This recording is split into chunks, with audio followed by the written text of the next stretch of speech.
आप सभी का स्वागत है डीएलएड एकेडमी के इस यूट्यूब मंच पर। मैं हूं एस कुमार। आप सभी का फिर से वेलकम करता हूं। अभी तक हम विद्यालय संस्कृति और प्रबंधन में 3 यूनिट्स कवर कर चुके हैं। यूनिट नंबर 5, 6 और 7।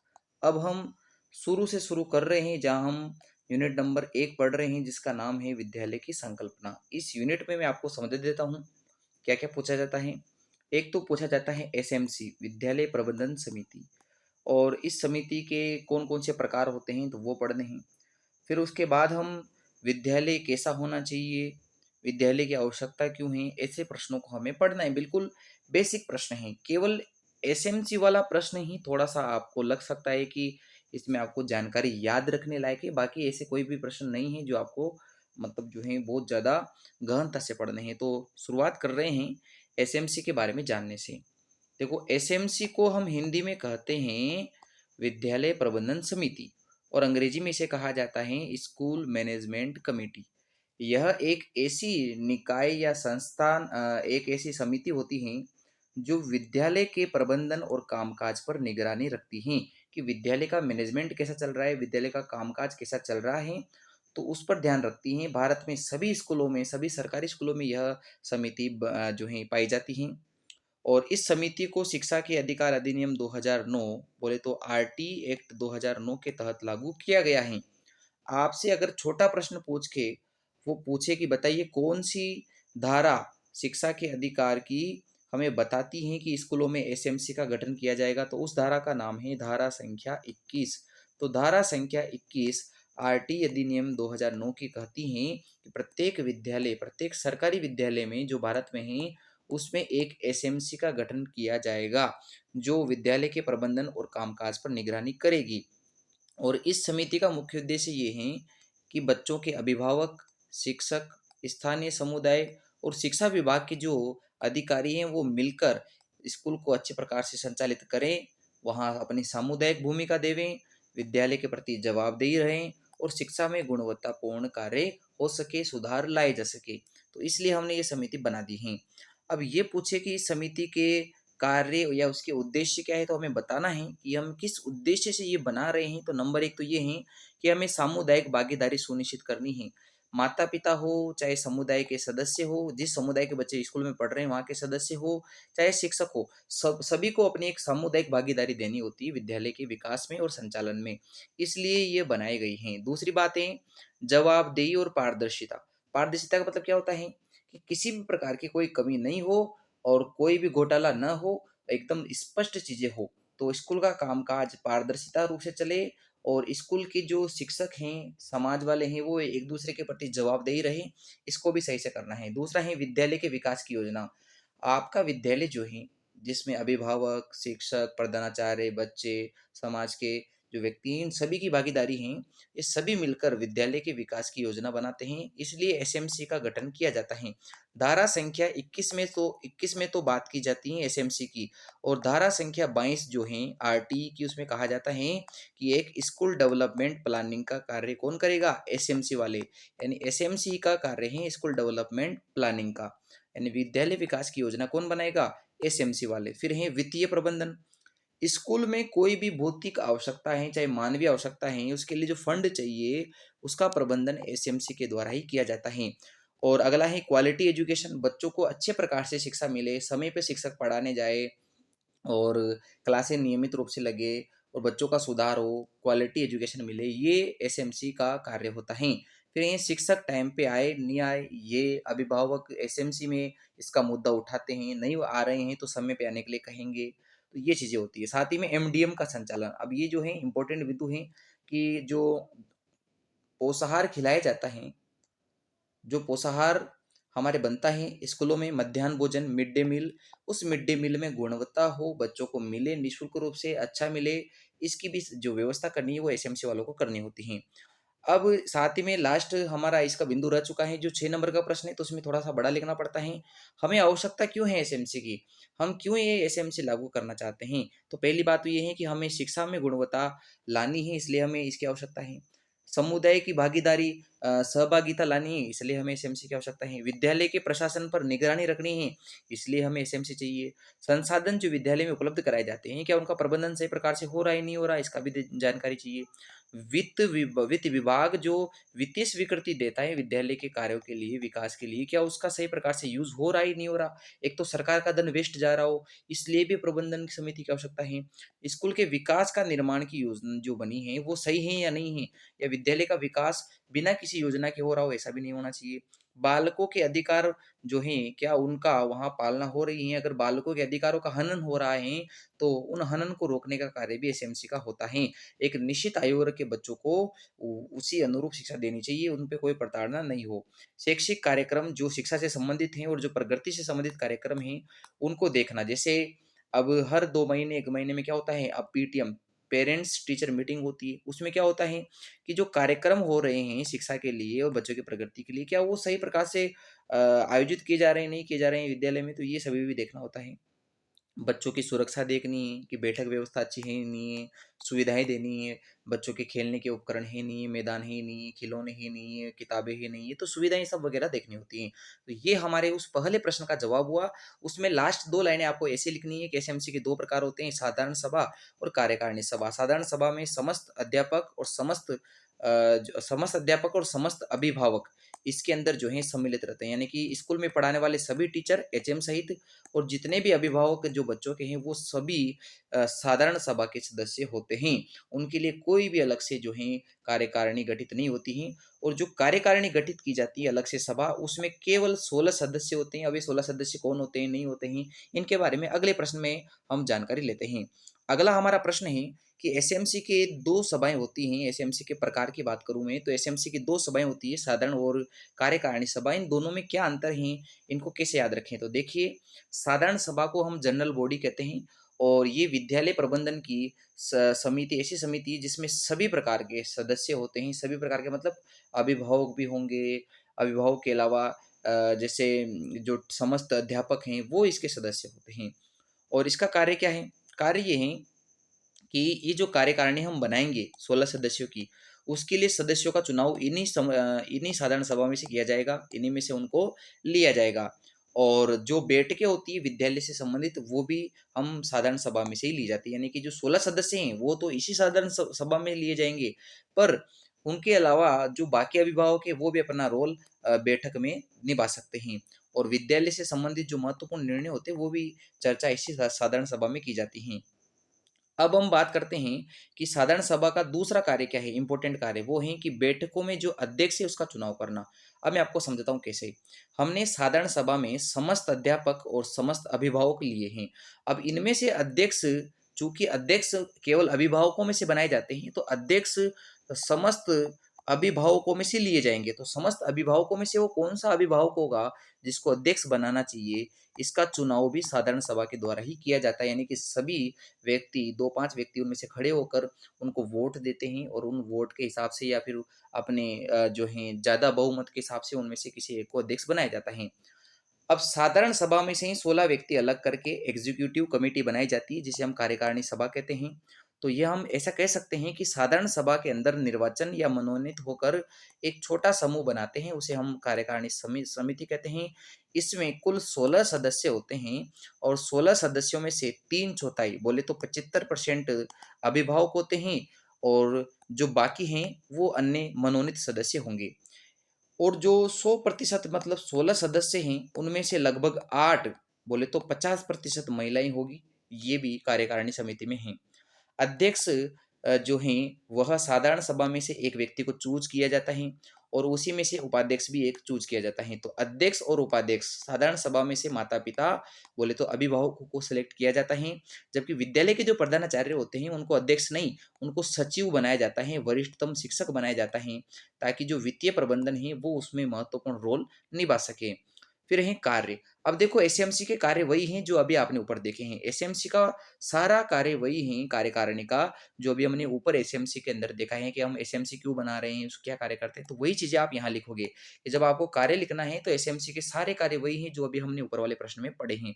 कार्यकाल आप देख लीजिए। कार्यकाल 2 साल का होता है, यानी कि प्रत्येक 2 साल के बाद एसएमसी का पुनर्गठन किया जाता है, एसएमसी का नवनिर्माण किया जाता है, नए सदस्य बनाए जाते हैं। और अब ये जो कार्यकारिणी के 16 सदस्य हैं, उनमें कौन-कौन रहेगा? 16 में से 12 सदस्य, बोले तो 75% सदस्य तो होते हैं आपके अभिभावक और 4 सदस्य होते हैं मनोनीत, जिनमें से 1 प्रधानाचार्य होता है और अन्य नामित शिक्षक वगैरह इसमें आते हैं। और बाकी 16 में से 8 महिलाएँ होगी, आपको मैंने बता दिया है। मुख्य बिंदु की बात करूँ तो 50% महिला होगी, ये भी मैं आपको बता चुका हूँ। 3 साल में आमतौर पर जो है एक बार कार्यकाल जो होता है साधारणतः 2 साल का होता है और 2 साल के बाद इसका पुनर्गठन यानी हर तीसरे साल इसका पुनर्गठन किया जाता है।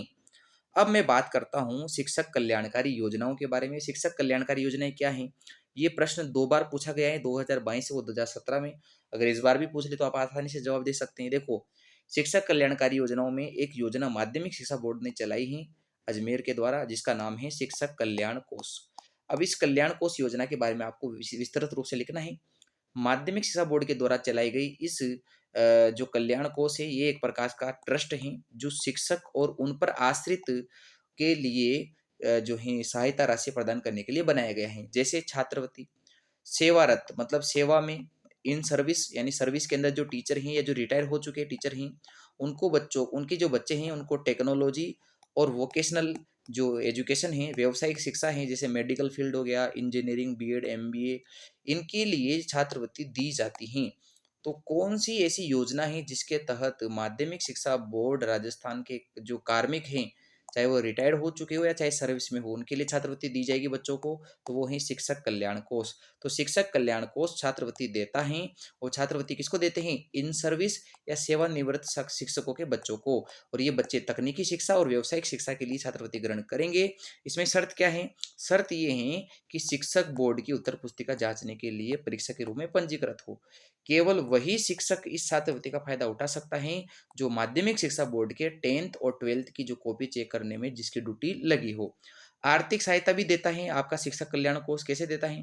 अगर मान लो किसी शिक्षक को कैंसर जैसी गंभीर बीमारी या स्थायी रूप से वो अपंग हो चुका है, तो फिर उस स्थिति में उसको शिक्षकों को एक मुश्त एक साथ ही 15,000 रुपए की आर्थिक मदद दी जाती है। वो है शिक्षक कल्याण कोष। आगे जानकारी लेते हैं। अगला हमारा एक प्रतिष्ठान है, वेलफेयर है, जिसको हम कहते हैं राष्ट्रीय शिक्षक कल्याण प्रतिष्ठान, बोले तो national foundation for teachers welfare. Teachers के लिए बनाया गया है। दूसरा, ये नेशनल लेवल का है, ये भारत सरकार द्वारा संचालित किया गया है। इसका उद्देश्य ये है कि जो जरूरतमंद शिक्षक हैं और उन पर जो डिपेंडेंट हैं, उनको हम फंडिंग दे सके, वित्तीय सहायता दे सके। और इससे क्या होगा? शिक्षकों के निधन हो जाने पर उनके ऊपर जो आश्रित हैं उनको सहायता राशि दी जाएगी। और बच्चों के लिए सहायता होती है ताकि बच्चों को व्यावसायिक शिक्षा के रूप में भी व्यावसायिक शिक्षा अगर बच्चे ग्रहण करना चाहते हैं तो वो उसका फायदा भी मिल जाता है। तो अगर शिक्षक की मृत्यु हो जाए तो उन पे आश्रित को सहायता मिल जाएगी। साथ ही में बच्चों को व्यावसायिक शिक्षा के लिए भी यहाँ जो है सहायता राशि दी जाती है। और राष्ट्रीय पुरस्कार जो जीत जाते हैं शिक्षक, उनके लिए भी जो है यहाँ भारत भ्रमण करने की सुविधा दी जाती है। तो भारत भ्रमण करना हो, चाहे बच्चों को व्यावसायिक शिक्षा दिलाना हो, चाहे वो शिक्षक के निधन होने पर उनको उनके आश्रितों को पैसे देना हो, ये कार्य राष्ट्रीय शिक्षक कल्याण प्रतिष्ठान करता है। जबकि माध्यमिक शिक्षा बोर्ड वाला जो हमारा कल्याण कोष है, शिक्षक कल्याण कोष, वो एक प्रकार का ट्रस्ट है जो बच्चों को तकनीकी और व्यावसायिक शिक्षा के लिए छात्रवृत्ति देता है। जो बच्चे किसके हैं? सेवारत या सेवानिवृत्त शिक्षकों के। और आर्थिक सहायता भी देता है गंभीर बीमारी हो जाने पर। तो ये दोनों चीजें तो हमने पढ़ ली हैं। तीसरा है हमारे पास हितकारी निधि राजस्थान। अब ये क्या है इसको समझते हैं। हितकारी निधि एक राजपत्रित और अराजपत्रित सरकारी कर्मचारियों के लिए एक अनिवार्य वार्षिक अंशदान है, जिसमें शिक्षक भी शामिल होते हैं। इस निधि के तहत अंशदाताओं को कई लाभ मिलते हैं। आप ऐसा समझिए कि जैसे बोनस वगैरह जो मिल रहे हैं वो हितकारी निधि के तहत मिल जाते हैं। तो जैसे दीपावली पे बोनस मिल गया, तो ये हितकारी निधि कर्मचारियों के लिए, चाहे वो राजस्थान सरकार के स्थायी कर्मचारी हो, चाहे वो अराजपत्रित यानी अस्थायी कर्मचारी हो, दोनों को, संविदा कर्मचारी, इन दोनों को इसका फायदा मिल जाता है। अब आपके इस यूनिट में कुछ महत्वपूर्ण योजनाओं के नाम हैं और छोटा प्रश्न जरूर पूछा जाता है कि कौन सी योजना कब लागू हुई। तो आप यहाँ से योजनाएं याद कर लीजिए, मैं आपको याद करवा देता हूँ। सबसे पहले गार्गी पुरस्कार बालिकाओं के लिए होती है, जो 1998 में चालू की गई हैं। फिर है पन्नाधाय वाली योजना, अमृत योजना, जो बीमा योजना है, ये 2006 में 14 अगस्त को लॉन्च की गई है, जिसको आज जन श्री बीमा योजना भी कहते हैं। फिर है आपकी बेटी। अब यहाँ तक आपको 2 योजनाएँ रटनी हैं, इसके अलावा आपको कोई भी योजना रट के नहीं जानी है। गार्गी 1998 और पन्नादाई वाली 2006। अब आपको सिस्टमैटिक में याद करवा देता हूँ। 2004-5 में योजना चली आपकी बेटी। आपकी बेटी अगर पढ़ने जाएगी तो साइकिल में जाएगी, उसके लिए योजना चलाई 2007-8 में जिसका नाम था ट्रांसपोर्ट वाउचर योजना। याद करवा देता हूँ, आपकी बेटी योजना 2004-5 में। फिर उस बेटी पढ़ने जाएगी तो उसके लिए ट्रांसपोर्ट की सुविधा होनी चाहिए, तो उसके लिए इस साइकिलें दी गई कक्षा 9 में 2007-8 से। फिर हैं अब वो बालिकाएं कौन से विद्यालय में पढ़ने जाएगी, कस्तूरबा गांधी विद्यालय में, तो वो भी 2007-8 में गई। तो आपको मैं बताऊंगा, आपकी बेटी ट्रांसपोर्ट बोले तो साइकिल लेके कस्तूरबा गांधी में पढ़ने गई, तो 2004-5 की योजना, फिर 7-8 में 2 योजना एक साथ हैं जिनका नाम है ट्रांसपोर्ट वाउचर और कस्तूरबा गांधी। तो आपकी बेटी ट्रांसपोर्ट लेके कौन से विद्यालय में पढ़ने गई हैं, कस्तूरबा गांधी में। फिर उसको अवार्ड मिला जिसका नाम था इंस्पायर अवार्ड। इंस्पायर अवार्ड मिला उसे अगले ही वर्ष 2009-10 में। और एक और पुरस्कार मिला फिर उसके अगले साल उसे इंदिरा प्रियदर्शनी पुरस्कार। तो ये एक एक करके याद रखना है। आपकी बेटी 2004-5 में हुई, उस आपकी बेटी 4-5 में ही योजना। फिर वो बेटी ट्रांसपोर्ट बोले तो साइकिल लेके 7-8 में कहीं पढ़ने गई वो कस्तूरबा गांधी में। और फिर अगले साल अगले 2 साल तक उसे पुरस्कार मिले। पहले पुरस्कार का नाम था इंस्पायर्ड अवार्ड और दूसरे पुरस्कार का नाम था इंदिरा इंस्पायर अवार्ड या इंदिरा प्रियदर्शनी पुरस्कार। और जब वो शिक्षक बन गई तो उसको शिक्षक कल्याण प्रतिष्ठान की योजना का भी पुरस्कार मिला। 1966 में ये योजना चालू हुई है। तो हमारे पास कुल 8 योजनाएं हैं। गार्गी 1998, पन्नादाई 2006, आपकी बेटी योजना 2004-5, ट्रांसपोर्ट और कस्तूरबा गांधी विद्यालय वाली 2007-8, इंस्पायर्ड अवार्ड 9-10, इंदिरा प्रियदर्शनी 10-11 और 1966 से शिक्षकों के लिए योजना चल रही है राष्ट्रीय शिक्षक कल्याण प्रतिष्ठान योजना, जो राजस्थान में भी लागू है। अब छोटे छोटे प्रश्न देख लेते हैं। विद्यालय में कौन कौन से भौतिक और मानवीय संसाधन है, इनका फायदा क्या होता है। तो विद्यालय में मानवीय संसाधन बोले तो शिक्षक और वहाँ के कर्मचारी होते हैं, जबकि भौतिक संसाधन भवन कक्षाएं उपकरण आदि होते हैं। और ये विद्यालय को सफल और प्रभावी वातावरण बनाने के लिए महत्वपूर्ण है। छात्रों को सीखने के अवसर भी यहाँ मिल जाते हैं, एकाग्रता और प्रदर्शन में सुधार हो जाता है। अब मानवीय संसाधनों का महत्व समझते हैं। मानवीय संसाधन मतलब कि आपके विद्यालय में अच्छे कर्मचारी हैं, बढ़िया कर्मचारी हैं, तो क्या फायदा होगा। एक तो आपको पढ़ाई का माहौल अच्छा मिलेगा, प्रभावी शिक्षण हो जाएगा, बच्चों के समग्र विकास होगा, सभी पहलुओं का एक एक करके ध्यान दिया जाएगा, अच्छा वातावरण मिलेगा पढ़ने के लिए और बच्चों के साथ छात्र के साथ अच्छे संबंध होंगे तो बच्चे की सीखने को प्रभावीपन मिलेगा। ये तो है मानवीय संसाधनों का महत्व। और भौतिक संसाधनों का महत्व बताऊं तो क्या होगा। भौतिक संसाधन अगर अच्छे हैं तो अनुकूल वातावरण बनेगा। जैसे मान लो किसी के बैठने की व्यवस्था ही नहीं है तो वहाँ वातावरण अच्छा नहीं है, किसी के पंखे की व्यवस्था नहीं है, वातावरण अच्छा नहीं है। इसलिए अनुकूल वातावरण यानी कि जो बच्चे को पढ़ने के लिए चाहिए ऐसा वातावरण भौतिक संसाधनों से मिलता है। छात्रों का अच्छा बेहतर परिणाम मिलेगा। अगर सुविधाएं अच्छी मिलेगी तो परिणाम अच्छा मिलेगा। बुनियादी ढांचा जो है भवन, डेस्क, कुर्सियाँ, ये सभी भी उनको आसानी से मिल जाएगी। शारीरिक स्वास्थ्य अच्छा रहेगा क्योंकि खेल खेलने में इनमें जो उपकरण वगैरह चाहिए वो भी भौतिक संसाधनों में ही आते हैं। आगे बढ़ते हैं। समावेशी शिक्षा क्या है, किसे कहा जाता है, तो समझते हैं। समावेशी शिक्षा को अंग्रेजी में कहा जाता है इंक्लूसिव एजुकेशन। ये ऐसी व्यवस्था होती है जहाँ विकलांग बच्चे, अल्पसंख्यक, अन्य विशेष आवश्यकता वाले बच्चे सभी सामान्य बच्चों के साथ एक ही कक्षा में बैठकर सीखते हैं। इसका उद्देश्य ये है कि जो विविधता है हमारे समाज की, जो व्यक्तिगत विभिन्नता है, हर व्यक्ति एक दूसरे से अलग है, उसका हम सम्मान करें। हर व्यक्ति अपने आप में यूनिक है, उसका सम्मान करें। हर बच्चे की अनोखी शैली होती है, सीखने की योग्यता अलग अलग होती है, अलग अलग पृष्ठभूमि से आते हैं तो उनको हम अपनाएंगे।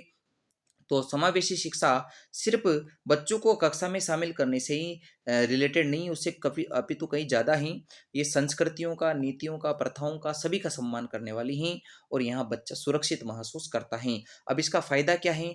एक तो हम बच्चे जो क्लास में आ रहे हैं वो विविध विविध हैं। विविध का मतलब अलग अलग भिन्नताओं के साथ आते हैं, चाहे वो विकलांग हो, चाहे वो भाषा से अलग हो, चाहे वो संस्कृति बोले तो कल्चरल रूप से अलग हो, सीखने की शैली से अलग हो, तो अलग-अलग तरीके से आते हैं बच्चे। तो सभी को हम यहाँ एक जगह लाकर उनका सम्मान करेंगे, उनको एक साथ पढ़ाएँगे। अगला है एक जैसे अवसर मिलेंगे सबको। बच्चों में चाहे कैसी भी विविधता हो पर बच्चों को एक जैसे अवसर मिलना चाहिए, उनमें भेदभाव नहीं करना है, शैक्षिक रूप से समान अवसर मिले। बच्चों की जो बाधाएँ आ रही हैं उनको दूर करें, स्कूल से रिलेटेड हो, कक्षा से रिलेटेड, पाठ्यक्रम से रिलेटेड सभी पाठ्यक्रम जो बाधाएँ हैं वो दूर होना चाहिए। समर्थन और संसाधन, संसाधन उपलब्ध कराना ज़रूरी है। अगर शिक्षक छात्रों को पोषण करना चाहते हैं, तो उनको उनके लिए आवश्यक है कि बच्चों को अच्छे से ट्रेन करें, उनका समर्थन करें, लचीलापन लाएँ, हर चीज़ को कठोरता से पालना न करवाएँ और अच्छे संसाधन उपलब्ध करवाएँ। अच्छा और सुरक्षित माहौल वहाँ मिले, जिससे बच्चे एक-दूसरे के सहयोग करके सीख पाएँ और एक-दूसरे से कंफर्टेबल महसूस करें। और अभिभावकों को ज़्यादा से ज़्यादा सक्रिय रखें ताकि अभिभावक भी अपने बच्चे को सुरक्षित और सामान्य सा महसूस करवाए, उसको विशेष या विकलांग महसूस न करवाए। फिर अंतिम हमारा प्रश्न है कि अगर हमारे पास एक अच्छा विद्यालय है, चाहे वो आदर्श हो, चाहे प्रभावी हो या नॉर्मल विद्यालय भी अगर उसे कहें, तो विद्यालय कैसा होना चाहिए? उस विद्यालय के अंदर कौन-कौन सी ऐसी चीज़ें हैं, जो आपको देखने को मिलेगी? तो विद्यालय की प्रमुख विशेषताओं में बहुत सारी चीज़ें आती हैं, तो एक-एक करके देखते हैं। विद्यालय की पहली विशेषता है शैक्षिक और बौद्धिक विकास। विद्यालय क्या क्या करता है? एजुकेशनल और मेंटली डेवलपमेंट करता है। कैसे करता है? सर्वांगीण विकास पर जोर देगा। बच्चों के शारीरिक, मानसिक, नैतिक, आध्यात्मिक सभी प्रकार के विकास पर बल देता है। छात्र केंद्रित शिक्षा देता है, जो बच्चों को खोज और स्वयं सीखने के लिए प्रेरित करती हैं। उच्च अपेक्षाएँ छात्रों को चुनौतीपूर्ण कार्य देके उन्हें भविष्य में सफल बनाने के लिए आज ही तैयार करता है। तो ये है शैक्षिक और बौद्धिक वातावरण। दूसरा है बच्चों को अनुकूल वातावरण देना और सुविधाएँ देना। स्वच्छ और सुरक्षित वातावरण जो जहाँ शुद्ध पेयजल मिले और अच्छा सुरक्षित माहौल मिले। आधुनिक तकनीकी जो है उसका यूज़ करने वाला विद्यालय होना चाहिए, अच्छी इमारत होना चाहिए, अच्छा खेल का मैदान होना चाहिए ताकि बच्चों को ज़्यादा से ज़्यादा अवसर मिले अपने आप को एक्सप्लोर करने का। अगला है चरित्र और मूल्य सिखाना। चारित्रिक मूल्य क्या होता है? देशभक्ति, ज़िम्मेदारी की भावना, ईमानदार रहना, अनुशासित रहना। ये जो मानवीय गुण हैं, ये हमारे चरित्र में होना चाहिए, इनका विकास विद्यालय में होता है। सामाजिक चेतना और समरसता मतलब भाईचारे की भावना, सेवा करने की भावना, सामाजिक ज़िम्मेदारी उठाना, ये जो भावना है हमारे अंदर समाज से रिलेटेड, वो भी हमें विद्यालय में देखने को मिलती हैं। फिर है मूल्य शिक्षा, ईमानदारी, दयालुता, ज़िम्मेदारी, अहिंसा, सम्मान करना, धैर्य रखना, ये भी जो गुण हैं वो चरित्र मूल्यों में ही आते हैं। अगला है अतिरिक्त गतिविधियाँ जो विद्यालय में एक आदर्श विद्यालय में होना चाहिए वो हैं खेल-कूद और सांस्कृतिक गतिविधियाँ। जिस संस्कृति से बच्चे आ रहे हैं वहाँ की सभी गतिविधियाँ और खेल-कूदों पे विशेष ध्यान दिलाना चाहिए। पाठ्यक्रम से संबंधित जो गतिविधियाँ हैं उनमें भी ध्यान देवें कि छात्रों को समुदाय विशेष सेवा के अवसर मिले ताकि वो सीखें कि किस प्रकार से समाज में अपना जो है योगदान होगा। सहयोगी भावना, बच्चों को कभी यह ना सिखाएँ कि ये काम तेरा है तो तुझे ही करना है। उनको सारे कार्य करने के लिए प्रेरित करें, वो सब काम करने में सक्षम होंगे तो अच्छा सीखेंगे, अच्छा माहौल मिलेगा, माता-पिता, शिक्षक, छात्र मिलकर सकारात्मक शिक्षा ग्रहण करेंगे। तो ये हमने पहली यूनिट कवर कर ली है, इसके बाद यूनिट 2 हम पढ़ेंगे जिसमें एनसीईआरटी, एसआईआरटी उदयपुर, न्यूपा और इसके अलावा 1-2 और चीज़ें वो हमें पढ़नी हैं।